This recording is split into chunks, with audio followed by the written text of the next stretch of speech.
Olá, seja bem-vindo e seja bem-vinda ao nosso estudo da Bíblia. Aqui é o momento para a gente abrir a palavra de Deus, para a gente orar e a gente aprender mais sobre Deus, sobre o seu amor e sua vontade para nós hoje. Eu estou aqui com o Alisson Machado. Obrigado, Alisson, pela presença. Obrigado, pastor Bruno. É uma honra vir aqui dividir um pouquinho da nossa história e também contribuir com a palavra de Deus. A honra e o prazer é todo nosso. E no guia de estudo dessa semana, a gente vai falar um pouquinho sobre a história de Abraão. E se você quiser aprender mais sobre a Bíblia, quiser aprender mais sobre a história de Abraão, deixa aqui suas perguntas nos comentários. E eu lembro você que a gente está aqui localizado no estado de Michigan, aqui nos Estados Unidos, e na cidade de St. Joseph. Nosso endereço é 2929 Niles Road, aqui em St. Joseph, e vai ser um prazer receber você. Todo sábado a gente para aqui às 11h30 para a gente justamente ter esse momento de estudo da Bíblia. Você é nosso convidado e a nossa convidada. O Alisson, primeiro a gente quer aprender e conhecer um pouquinho mais você. Fala um pouquinho da sua história. Como é que você veio parar aqui no estado de Michigan, aqui em Berry Springs, aqui em St. Joseph? Olha, Bruno, eu era missionário no Brasil, fui missionário durante 4 anos numa instituição. Eu fazia parte de um trabalho missionário que era voluntário e nós desenvolvíamos alguns projetos missionários nas tribos indígenas em regiões inóspitas do Amazonas. Nós fazíamos alguns trabalhos que eram trabalhos de longo prazo e trabalhos também de curto prazo, os mission trips. Eu era um dos coordenadores dessas missões. E numa dessas oportunidades, fazendo uma missão curta com o Loma Linda University, que fica aqui na Califórnia, houve a possibilidade de eu vir para cá, para Michigan, aqui para Berry Springs, fazer o mestrado em teologia na Andrews. Ok. Então você disse que você foi missionário por muito tempo no Amazonas. Conta um pouquinho para a gente dessa experiência. Como é que era a configuração da missão que você participou? A instituição é uma instituição que tem 5 grandes projetos de longo prazo. A Igreja que Navega, a Luzeiros, que é um dos projetos missionários da Igreja Adventista mais antigos, tem quase 100 anos de existência, e também o Salva Vidas Amazônia. Esse projeto ele é um pouco diferente dentre esses outros, porque ele é um projeto de curto prazo. É um projeto voltado para as pessoas que querem tirar algumas férias e querem ter 10, 15 dias para exercer o projeto voluntariado. Reformar igrejas, reformar escolas, brincar com as crianças, fazer um trabalho um pouco mais social. E eu era o coordenador geral desse projeto, e a gente reunia algumas pessoas em pequenos barcos, providenciava a alimentação, providenciava a estadia e fazia toda a configuração desse projeto, e a gente designava ele para locais onde realmente tinha problemas sociais. E junto com essa parte social, junto com esse provimento, a gente também difundia ali o Evangelho. Era um projeto bastante complexo, completo, mas ele funcionava de uma forma bem fluida. O Alisson vai estar com a gente aqui nesses próximos 3 episódios, e a cada episódio a gente vai aprender um pouquinho, conhecer mais sobre o trabalho que ele fazia lá no Amazonas. A gente está estudando, né, o nosso guia de estudo dessa semana fala sobre Abraão, mas ele começa com um texto base, lá de João, capítulo 13, onde Jesus ele fala assim que os seus discípulos, né, os seus seguidores, eu e você, nós hoje, nós seremos conhecidos e reconhecidos pelas pessoas se nós amássemos uns aos outros. E é nesse contexto que a gente estuda também a história de Abraão. Abraão, a primeira vez que aparece a palavra profeta na Bíblia é para Abraão. Abraão é o primeiro profeta que aparece lá no livro de Gênesis. É interessante que o contexto dessa palavra, né, aparece quando Abraão estava intercedendo pelo rei. Então a situação era uma situação bem complicada. Abraão apresentou sua esposa como sendo a sua irmã. Então o rei toma a esposa de Abraão, Sara, para ser a sua esposa, achando que ela era simplesmente irmã.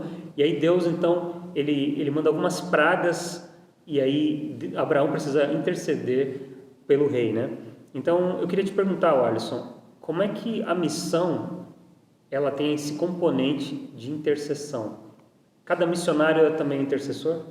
Com certeza, Bruno. A oração ela faz parte da vida do cristão, mas todo cristão que se compromete com a obra, ele é um missionário. E não há a mínima possibilidade de você exercer o trabalho missionário, trabalhar com pessoas, tanto as pessoas que você quer alcançar, quanto com as pessoas com que você trabalha e convive, se você não tiver o hábito da intercessão e da oração.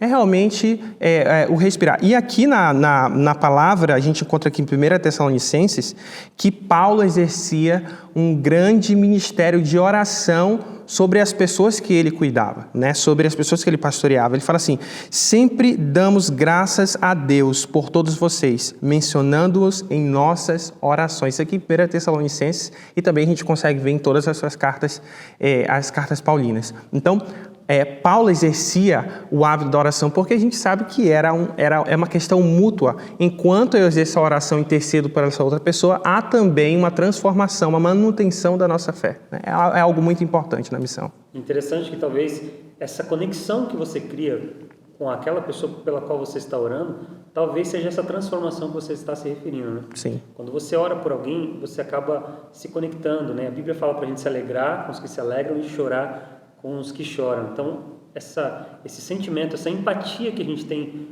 com as outras pessoas, com os problemas das outras pessoas, tira o foco do nosso eu, né?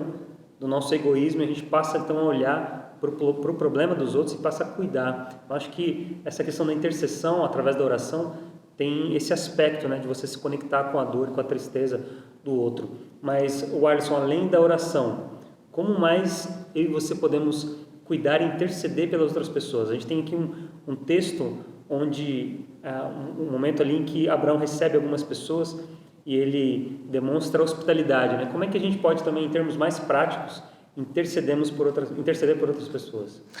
A gente costuma dizer que é a teoria e também a ação. A gente tem que interceder, nós temos que orar por as outras pessoas, nós temos que nos importar por essas pessoas, mas ao mesmo tempo, a palavra de Deus nos aponta que nós devemos ter uma questão de hospitalidade com essas pessoas, nós devemos prover a ela. E a Bíblia também mostra isso aqui no versículo, em Romanos, capítulo 12, versículo 13, Paulo também compartilha um pouco disso. Ele fala assim: compartilhem o que vocês têm com os outros santos em suas necessidades e pratiquem a hospitalidade. Ou seja, Paulo mostra aqui em Tessalonicenses que é importante você exercer a oração, mas ao mesmo tempo agir, né? Você tomar uma ação, você receber, você prover para essa pessoa através das necessidades básicas ou também através de coisas mais específicas, como uma parte emocional, uma parte mais social. Hoje a gente sabe que o mundo carece de uma atenção. A gente fala que aquela frase, se importar é importante com a outra pessoa.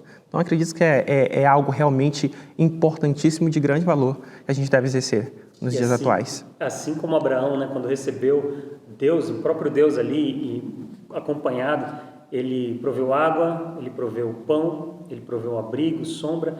Jesus, ele também faz essa referência, né, que quando ele voltar para cá, quando ele voltar a esse mundo para colocar um ponto final na história de sofrimento desse mundo, ele diz que ele vai dividir a humanidade toda em 2 grupos. Eu e você estaremos lá, né, em algum momento, fazendo parte de um desses 2 grupos.